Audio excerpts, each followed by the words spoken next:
Hello everyone, I am doctor Akash. आज के video में हम लोग बात करेंगे कि किस तरीके से मैं ए ट्रोमेटिक एक्सट्रैक्शन करता हूं। और ये ए ट्रोमेटिक एक्सट्रैक्शन जो क्लासिकल एक्सट्रैक्शन करते थे उससे ये कैसे डिफरेंट है, हम क्या मेथड यूज करते हैं, तो इस पे हम लोग बात करने वाले हैं। तो सबसे पहले तो हम ये देखेंगे कि हमें एक्सट्रैक्शन करना क्यों पड़ता है, क्या रीजन है।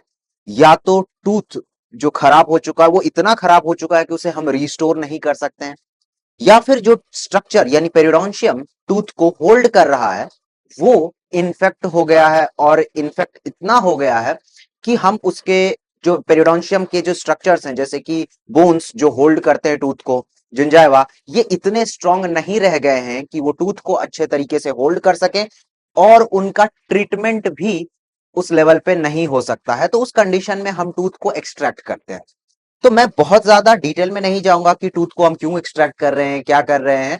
हाँ, टूथ को एक्सट्रैक्ट कई सरकमस्टांसेस में करना पड़ता है, और उसकी जगह पे आप प्रोस्थेसिस देते हैं, आइदर इम्प्लांट डाल देते हैं और उसके ऊपर आप क्राउन दे देते हैं, या फिर आजू बाजू के दोनों दांत को सपोर्ट को लेकर के ब्रिज दे देते हैं। Depends on the condition, patient का क्या कंडीशन है, फाइनेंशियल कंडीशन क्या है, और क्या क्लिनिकल सिचुएशन है, ये सब डिटरमाइन करता है। एक और कंडीशन है जहां पे हमें एक्सट्रैक्ट करना ही पड़ता है, जैसे कि विजडम टूथ। तो विजडम टूथ मोस्टली ये कैसा है, रूडिमेंट्री स्ट्रक्चर है, यानी कि इसका एज सच इंपॉर्टेंट फंक्शन नहीं है हमारे बॉडी में, क्योंकि हमारे डाइट कुछ इस तरीके के हो गए हैं, हमारे जॉ का साइज कुछ इस तरह का हो गया है कि वो एक रूडिमेंट्री जस्ट है। और अगर कोई चीज इस तरह की होती है तो वो मोस्टली माल अलाइंड रहते हैं, मतलब कि उनका डायरेक्शन अजीब सा रहता है। कभी वो आगे के दांत को पुश कर रहे होते हैं, कभी वो अंदर की तरफ निकल रहे होते हैं, कभी बाहर की तरफ निकल रहे होते हैं, जिससे पेशेंट को पेन डिस्कंफर्ट हो जाता है। तो वहां हम उसको रिस्टोर नहीं कर सकते हैं, अलाइन नहीं कर सकते हैं। तो उस कंडीशन में वहां पे रिमूवल ही एक तरीका होता है कि उस सिंस उसका काम नहीं है तो उसको जस्ट एक्सट्रैक्ट कर दिया जाए, रिमूव कर दिया जाए, और उसके बाद जो है अपने आप पेन खत्म हो जाता है। अब बात करेंगे अगर हम डिसइंफेक्शन की, तो वहां पे अलग अलग केसेस होंगे, तो उसके लिए मैं सेपरेट वीडियो बनाऊंगा कि मैं किस तरीके से डिसइंफेक्शन करता हूं। और जो मेरे सीनियर्स हैं, अगर उनको लगता है कि कुछ सजेस्ट करना चाहिए तो आप कमेंट सेक्शन में प्लीज मुझे बताइए, तो that will be very great for me. तो जब मैं बात करूंगा यहाँ पे एक्सट्रैक्शन की, तो अब मैं सीधा चलूंगा पेशेंट पे, कि पेशेंट का जब भी हम एक्सट्रैक्शन करने के लिए लेते हैं तो सबसे पहले ओवरऑल कंडीशन क्या है पेशेंट का, ये देखना है।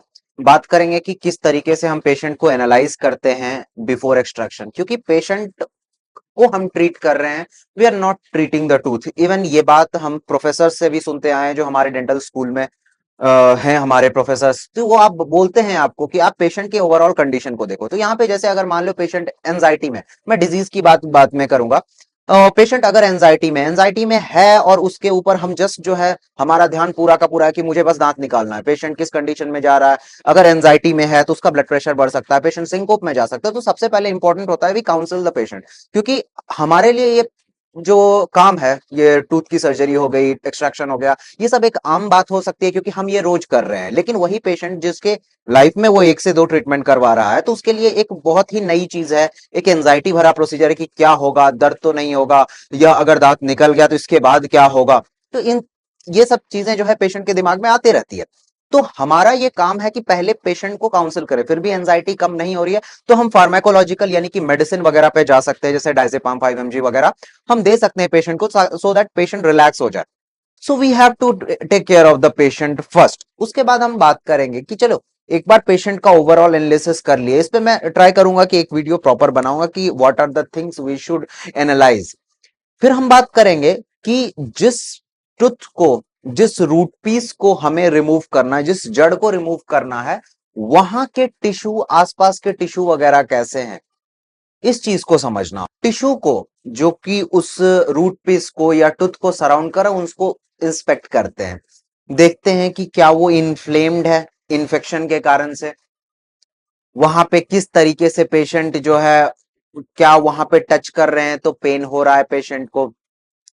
और काफी जब इन्फ्लेम्ड रहेगा टिश्यू तो वो काफी फ्रेजाइल होता है, आप वहां पे प्रॉपर सूचर प्लेस नहीं कर सकते हैं, आपके इंसिजन भी क्लीन नहीं जाते हैं, ग्रैनुलेशन टिश्यूज आपको देखने को मिलते हैं। तो यहाँ पे अगर इस तरह का कंडीशन है तो मोस्टली मैं क्या ट्राई करता हूं कि उस कंडीशन में मेडिकेशन देकर के इन्फ्लेमेशन और इन्फेक्शन का लेवल थोड़ा कम हो जाना चाहिए, इस चीज का ट्राई करता हूं। और अगर बहुत ज्यादा इमरजेंसी नहीं है तो इस तरह से क्या होगा कि पेशेंट भी थोड़ा काम, क्योंकि अगर पेशेंट पहले से ही पेन में है और हम उसका उस समय ट्रीटमेंट एक्सट्रैक्शन ये सब स्टार्ट कर दे तो पेशेंट का पेन का लेवल बढ़ सकता है। इस तरह के कंडीशन में मोस्टली व्हाट आई डू कि मैं किसी भी प्रोसीजर को स्टार्ट करने से पहले एक लोडिंग डोज दे देता हूं एनसेड का, यानी पेन किलर का, एनेस्थीसिया देने से पहले, कि एक बार एनेस्थीसिया का असर नीचे भी गिरा तो पेशेंट को इतना ज्यादा पेन नहीं होना चाहिए कि पेशेंट जो है कॉल करके बोल रहा है डॉक्टर साहब आपने ये कर दिया और मुझे बहुत ज्यादा पेन हो रहा है, ये हो रहा है। तो आई नो कि दैट्स नॉर्मल, आप कहीं से टूथ को रिमूव करते हो, एक छोटी सी भी सर्जरी कहीं कट लगती है तो ऑब्वियसली उसका पेन होता है, वो हमारे बॉडी का नॉर्मल रिएक्शन है। बट ये चीज पेशेंट नहीं समझ पाएंगे, उनका मतलब है कि पेन हो रहा है इसका मतलब कुछ तो प्रॉब्लम है। और उनकी तरह अगर हम उनके नजरिए से देखें तो ये बात सही भी है, बात सही है उनकी कि हाँ पेन हो रहा है इसका मतलब क्या पता इलाज सही हुआ है नहीं हुआ है। तो वो एंजाइटी में फिर चले जाते हैं, फिर उनका प्रॉब्लम 10 बार कॉल करेंगे, फिर आप उसको 10 बार समझाएंगे, आपका टाइम वेस्ट होगा। सो बेटर है कि मैं ये प्रेफर करता हूं कि पहले थोड़ा पेशेंट को प्रोफाइलेक्टिक डोज दे दूं कि पेशेंट का थ्रेशोल्ड बढ़ जाए। तो ये चीज मैं ट्राई करता हूं। अब ये हो गया, सब कुछ इंस्पेक्ट हो गया, हमें लग रहा है कि चीजें सही है, क्लियर है, बहुत ज्यादा इन्फेक्शन नहीं है, इन्फ्लेमेशन नहीं है, तो हम अब आगे बढ़ते हैं। मोस्टली व्हाट आई डू कि मैं टॉपिकल एनेस्थीसिया अप्लाई करता हूं। टॉपिकल एनेस्थीसिया में कुछ लोग कहते हैं स्प्रे यूज करना चाहिए, कुछ लोग कहते हैं ऑइंटमेंट यूज करना चाहिए, जैसा आपको ठीक लगे आप यूज किए। मुझे ऐसा लगता है कि ऑइंटमेंट इज फॉर अल्सर्स, तो बेटर होगा स्प्रे यूज करना, क्योंकि उसका वो थोड़ा जो म्यूकोजा को थोड़ा बेटर पेनिट्रेट कर सकता है, उसका इफेक्ट थोड़ा बेटर रहेगा, ऐसा आई फील। तो मुझे ऐसा लगता है कि स्प्रे इज बेटर।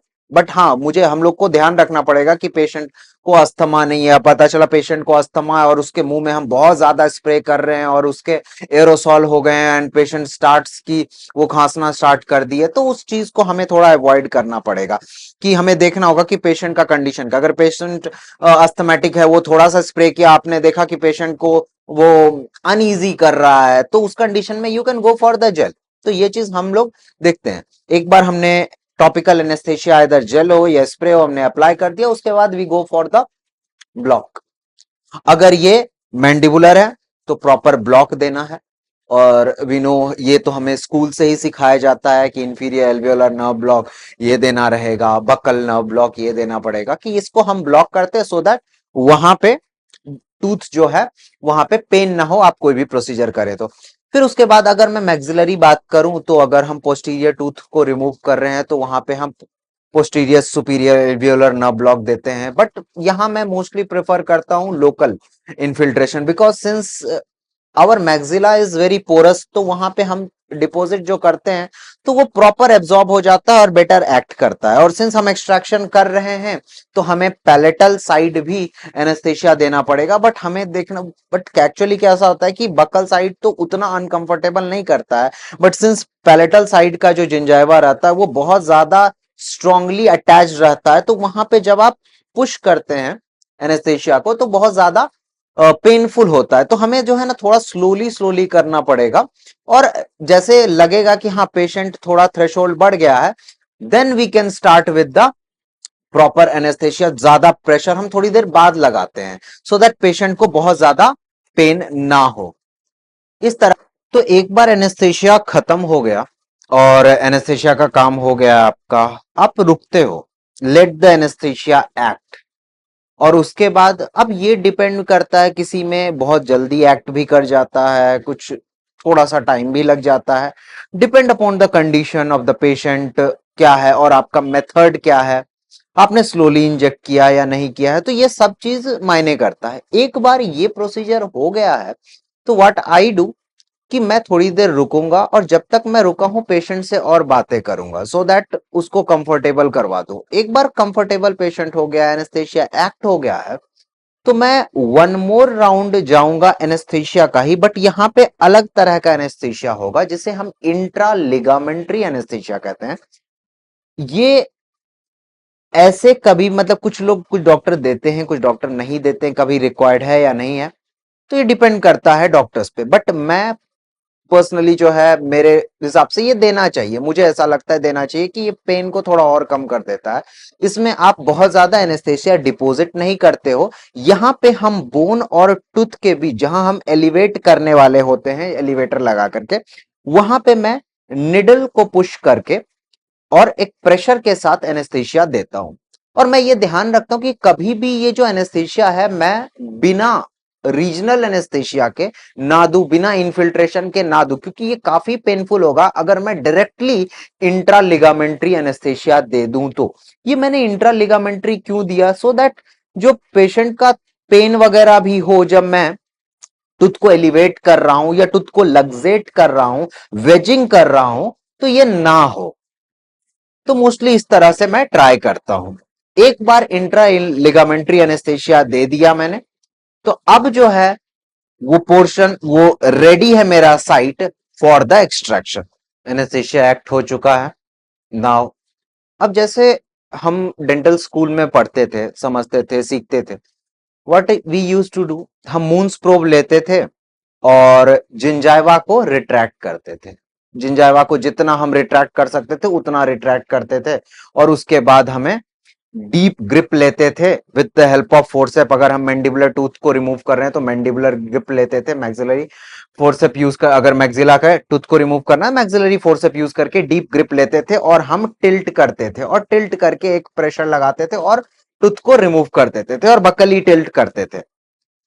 बट यहां पे विथ एक्सपीरियंस, विथ स्टडी और ज्यादा बुक्स को, आर्टिकल्स को पढ़ के मुझे और पेशेंट के पोस्ट ऑपरेटिव हीलिंग को देखते हुए मैंने उस मेथड को छोड़ करके एक अलग मेथड, मतलब कि लेस ए ट्रोमेटिक एक्सट्रैक्शन की तरफ मैं गया, जहां पे व्हाट आई प्रिफर कि मैं बहुत ज्यादा पेरियोडोंशियम को परेशान ना करूं, मैं बहुत ज्यादा पेरियोडोंशियम को ऐसा डैमेज ना करूं, बहुत ज्यादा रिफ्लेक्ट ना करूं। हाँ, अगर रिफ्लेक्शन रिक्वायर्ड है तो मैं रिफ्लेक्ट करूंगा, बिकॉज आई नीड टू सी कि मैं कहां लग्जेट कर रहा हूं। अगर मान लेते हैं कि सिर्फ रूट पीस बचा है और रूट पीस जो है पूरा का पूरा जिंजाइवा से कवर हो गया, तो उस कंडीशन में आई कांट से कि I won't reflect. Yes, I need to reflect, but जहां पे नहीं रिक्वायर्ड रहेगा तो वहां पे आई ट्राई कि मैं बहुत ज्यादा जिंजाइवा के साथ छेड़छाड़ ना करूं, बोन्स के साथ ज्यादा छेड़छाड़ ना करूं। तो उस कंडीशन में मैं क्या करता हूं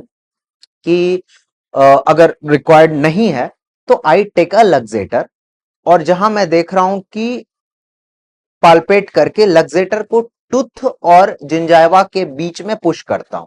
अगर मुझे लगता है कि ऐसा पॉसिबल नहीं है क्योंकि जिंजाइवल ग्रोथ है, तो मैं एक प्रॉपर क्लीन इंसिजन दे करके या फिर हल्का रिफ्लेक्ट करके, ताकि मुझे जो है टूथ का और बोन का जंक्शन दिख जाए कि मेरा लग्जेटर कहां जा रहा है। I am not using elevator now, मैं लग्जेटर यूज कर रहा हूं जिसके जो ब्लेड रहते काफी शार्प होते हैं बट थिन होते हैं। एलिवेटर में थिक रहता है ब्लेड, क्योंकि आपको वहां पे डाल करके ट्विस्ट करना रहता है ताकि बोन से जो है टूथ जो है वो लग्जेट हो, एलिवेट हो और ऊपर आ जाए। बट यहां पे मैं क्या कर रहा हूं, पुश कर रहा हूं और हल्का सा शेयरिंग कर रहा हूं, सो दैट टूथ और इसके बोन के बीच जो पीडियल फाइबर है वो टूटना स्टार्ट हो जाए। वो जैसे जैसे जैसे मैं जितना डीप में पुश कर सकता हूं अपने लग्जेटर को मैं पुश करता हूं, और पुश करके क्या करता हूं कि जितने पीडियल में ब्रेक कर सकता हूं वो ब्रेक करता हूं। सिंस पेशेंट एनेस्थेशिया में है, पेशेंट को इंट्रालिगामेंट्री एनेस्थेशिया भी दिया है, तो पेशेंट को यहां प्रेशर भी नहीं लगता, क्योंकि आप एनेस्थेशिया देने के बाद भी अगर टूथ को पक होल्ड करके आप उसको टिल्ट करते हो तो यहां पे पेशेंट को प्रेशर फील होता है। बट इस कंडीशन में जब मैं ब्रेक कर रहा हूं पीडीएल, तो पेशेंट को थोड़ा बहुत फील होगा बट उतना ज्यादा प्रेशर फील नहीं होने वाला है। तो मैं पीडीएल को धीरे धीरे जितने पीडीएल को ब्रेक कर सकता हूं, और मैं जो लग्जेटर चुनूंगा तो उसमें वो ध्यान दूंगा कि टूथ की एनाटमी क्या है, टूथ के रूट की एनाटमी क्या है, और उस रूट पे प्रॉपरली अडेप्ट होने वाला लग्जेटर मेरे पास अवेलेबल कौन है। अगर मैं कनाइन को रिमूव करना है, कनाइन के रूट को रिमूव करना है, तो वहां मैं ध्यान दूंगा कि हाँ भाई कनाइन के रूट के हिसाब से मेरे लग्जेटर का बीक होना चाहिए, ब्लेड होना चाहिए। उसके साथ अगर मान लेते हैं कि मैं ये देख रहा हूं कि रूट का साइज जो है, रूट जो है काफी पतला है, तो उस कंडीशन में मैं ऐसे पतले वाले ही ब्लेड लूंगा। तो उस कंडीशन में हमें ब्लेड के क्लासिफिकेशन को समझना पड़ेगा और उसके साथ साथ टूथ के रूट की एनाटॉमी को भी समझनी पड़ती है, सो दैट हम सही जगह पे सही लग्जेटर यूज करें। और लग्जेटर को कभी भी हम एलिवेटर की तरह यूज नहीं करते हैं, क्योंकि अगर मैंने उसको उतने डीप में जाकर के एलिवेट किया तो मेरा लग्जेटर ब्रेक हो जाएगा और वो एक अलग कॉम्प्लेक्सिटी बढ़ा देगा। ऑल्दो बात सही है कि कॉम्प्लेक्सिटी होती है और कॉम्प्लेक्सिटी नहीं हो रही इसका मतलब आप सीख नहीं रहे हो, आप उतना प्रैक्टिस नहीं कर रहे हो, बट हाँ, हम देखेंगे जब जान रहे हैं कि इससे प्रॉब्लम हो सकती है तो वो काम नहीं करेंगे। तो यहां पे मैं लग्जेट करूंगा जितना जितना हो सके उतना पीडीएल तोड़ने के बाद, उसके बाद मैं यूज करूंगा एलिवेटर की। जब मेरा टूट चुका है पीडीएल और मैं देखूंगा कि टूथ में एक हल्का मूवमेंट तो आ गया है, मैंने बोन को अभी कुछ भी एक्सपांड नहीं किया, सिर्फ पीडीएल को तोड़ा है और बोन के और टूथ के बीच में हल्का सा स्पेस बनने लगता है, जिससे आप हल्का मूवमेंट आप अपने टूथ का देख सकते हैं, एक थोड़ा मूवमेंट देख सकते हैं। तो अब एक बार जैसे वो मूवमेंट आ गया है, तब मैं क्या करता हूं, बोन और टूथ के बीच एलिवेटर लगा करके फिर मैं एलिवेट करता हूं। तो जितना हो सकता है मैं उसको धीरे धीरे एलिवेट करता रहता हूं कि मुझे लास्ट में उस टूथ को रिमूव करने के लिए बहुत ज्यादा फोर्स ना लगाना पड़े। और अगर मैंने देख लिया एलिवेट कर दिया, जितना हो सके उतना एलिवेट कर दिया है, उसके बाद मैं अगर टूथ को होल्ड करता हूं अपने फोर्सेप्स से रिमूव करने के लिए, आई विल मेक श्योर कि मैं यहां फोर्स नहीं लगा रहा हूं, क्योंकि जितना फोर्स लगेगा पेशेंट का डिस्कंफर्ट उतना ज्यादा होने वाला है। तो मैं यहां पे क्या करता हूं कि मैं देख रहा हूं कि अगर ये निकल गया बहुत अच्छी बात है, लेकिन कभी कभी केस में कैसा रहता है, मल्टी रूटेड टूथ रहते हैं, 3 रूट्स हो सकते हैं, 4 रूट्स हो सकते हैं। अभी जैसे एक थर्ड मोलर का डिसइंफेक्शन तो वहां 4 रूट्स थे, जो बहुत ही अनयूजुअल है, बट स्टिल अगर 4 रूट्स हैं तो अगर मैं लेकर के उसको खींचूंगा तो हो सकता है कुछ रूट टूट जाए, या फिर रूट टूट जाए या फिर बोन को डैमेज कर दे, कुछ भी होगा। तो इस कंडीशन में मैं बोन को परेशान करने की जगह, पेरिडोन्शियम पे फोर्स लगाने की जगह, व्हाट आई प्रेफर कि जब हम इस टूथ को निकालने ही वाले हैं तो इंटैक्ट टूथ निकालने का कोई मतलब नहीं बनता कि मेरे पास इंटैक्ट टूथ ही निकलना चाहिए, इंटैक्ट स्ट्रक्चर ही बाहर आना चाहिए। अगर मैं इससे पेशेंट के डिस्कंफर्ट को कम कर दूं तो मैं क्या करता हूं, टूथ की सेक्शनिंग कर देता हूं। तो टूथ की एक बार सेक्शनिंग हो गई तो जो लॉक हुआ हुआ है हमारा रूट्स बोन में, तो वो लॉक खत्म हो जाता है और मैं आराम से जो है रूट फोर्सेप को यूज करके, अगर मैक्सिलरी है तो बेयोनेट यूज करके मैं क्या करता हूं, एक एक रूट को पिक कर लूंगा। तो उससे क्या होगा, मतलब कि हल्का सा फोर्स लगेगा बट उससे पेशेंट को बहुत ज्यादा डिस्कंफर्ट नहीं होने वाला है। तो इससे क्या होता है कि पेशेंट का ए ट्रॉमेटिक एक्सट्रैक्शन हुआ, बहुत ज्यादा फोर्स मैंने नहीं लगाया, बहुत ज्यादा मैंने जिंजाइवा को कट नहीं किया, बहुत ज्यादा रिफ्लेक्ट नहीं किया, जस्ट उतना रिफ्लेक्ट किया जितना में मुझे जंक्शन नजर आ रहा है। और एक बार रिमूव कर दिया तो अगर मैं इंप्लांट डालने वाला हूं तो ऑब्वियसली मैं कभी भी कंप्रेस नहीं करूंगा टिश्यू को। होगा तो आप बोन ग्राफ्ट में डाल देता हूं, it depends on the patients condition की, कैसा वो प्रेफर कर रहा है, फिनेंशियली कैसे वो बता रहा है कि इतना वो पे कर सकता है नहीं कर सकता, तो वो डिपेंड करता है कि पेशेंट के कंडीशन पे कि आप क्या कर सकते हो आगे। बट हाँ, और अगर लगता है कि यहाँ पे सूचर प्लेस करना चाहिए, बिल्कुल सूचर प्लेस कर दें, सो दैट कोई भी प्रॉपर हीलिंग हो, ब्लीडिंग स्टॉप करके। एक चीज ध्यान हमें रखना है कि प्रॉपर इरिगेशन करने के बाद with the help of betadine and saline हम प्रॉपर इरिगेट करते हैं and then we place the, हम देख लेते हैं वहां पे ब्लीडिंग भी प्रॉपर, क्योंकि ब्लीडिंग होगी तभी हीलिंग भी होगी। बट वहां क्लॉट बन जाना चाहिए, क्योंकि क्लॉट होगा तो जाकर के वहां पे सारे हीलिंग का प्रोसेस स्टार्ट होगा। तो हम वो देख लेते हैं कि एक बार ब्लीडिंग तो स्टॉप हो गया है, प्रॉपर क्यूरेटाज वगैरह करने के बाद, सारे dead tissue, infected tissue remove करने के बाद, जिसमें पेशेंट को कुछ पेन नहीं हो रहा है, अब आप प्रॉपर वर्क कर सकते हो। सब कुछ कर दिया, पैक प्लेस कर दिया, और पैक वगैरह प्लेस करने के बाद जो पोस्ट ऑपरेटिव एक्सट्रैक्शन के पोस्ट ऑपरेटिव जो इंस्ट्रक्शन रहते हैं वो हम दे देते हैं। उसके लिए भी मैं होगा तो अलग वीडियो बनाऊंगा ही, पेशेंट को मैं बता देता हूं, उनको कुछ वीडियोस भी दे देता हूं कि हाँ ये मेरे वीडियोस हैं जहां पे मैंने पोस्ट एक्सट्रैक्शन के जो जो आपको ध्यान रखना है उसके बारे में आपका ये लिस्ट है, तो उसको आप देख सकते हैं। तो ये सब चीज होने के बाद आपका प्रोसीजर पूरा हो जाता है, और जहां आप देखोगे कि पेशेंट को ना बहुत ज्यादा स्वेलिंग होती है, ना बहुत ज्यादा डिस्कंफर्ट होता है, क्योंकि आपने ना बोन को बहुत परेशान किया ना जिंजाइवा को किया, जिस जो कि अच्छी बात है। और यहाँ आपका एट्रोमेटिक एक्सट्रैक्शन, जो हम लोग का एट्रोमेटिक एक्सट्रैक्शन वो कंप्लीट हो जाता है। तो thank you so much video से जुड़े रहने के लिए। अगर आप लोगों ने ये पूरा वीडियो इतना देखा, आप अगर आपके पास कुछ ओपिनियन है आपका, तो आप बिल्कुल कमेंट सेक्शन में डाल सकते हैं, या फिर आपको कुछ लगता है कि इस दूसरे टॉपिक पे वीडियो बनाना चाहिए, जिस टॉपिक पे आप चाहते हो वीडियो बनाना वो आप बता दो, कमेंट सेक्शन में डाल दो। I will try to make video on that also. ठीक है, थैंक यू सो मच।